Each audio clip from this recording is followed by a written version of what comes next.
प्रतीक स्वरूप है शिवलिंग, जान लीजिए। जैसे ओम इत्येकाक्षर ब्रह्म, वैसे परमात्मा का ये जो शिवलिंग रूप है ये भगवान का स्वयं प्रतीक है, स्वयं प्रतीक है। इसलिए कभी गलत नहीं सोचना चाहिए। मार्कंडेय मुनि ने क्या किया, अभी तो तुरंत जो है वो बालक तुरंत भगवान के शिवलिंग को पकड़ लिया।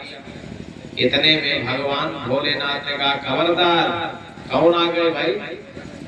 यमराज जी ने कहा कि प्रभु क्या हुआ, इस बालक का समय पूर्ण हो गया है, इसका समय हो गया है, अब इसको हम लेके जाएंगे अपने यहाँ। तो भगवान भोलेनाथ ने कहा कि अच्छा है बताइए यमराज। कहे हाँ प्रभु पूछिए। कहे आपने इसको वरदान दिया है कि हमने? मैंने प्रभु वरदान तो आपने दिया।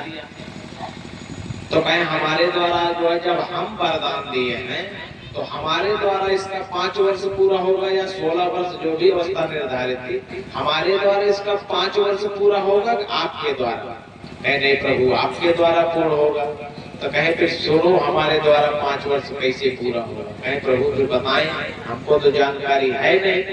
कहे जानते हो कि जब 1000 बार चारों युग बीतता है तो ब्रह्मा का एक दिन होता है। जब 1000 बार चारों युग बीतता है तो ब्रह्मा का एक दिन होता है।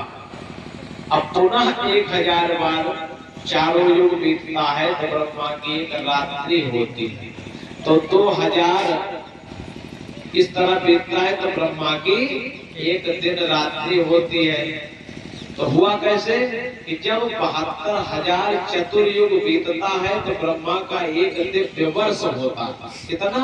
72,000 वर्ष जब बीतता है कि ब्रह्मा का एक दिव्य वर्ष होता है। उस दिव्य वर्ष में उससे 7 गुना उम्र भगवान विष्णु की निर्धारित की गई है। बात समझ रहे हैं ना आप लोग?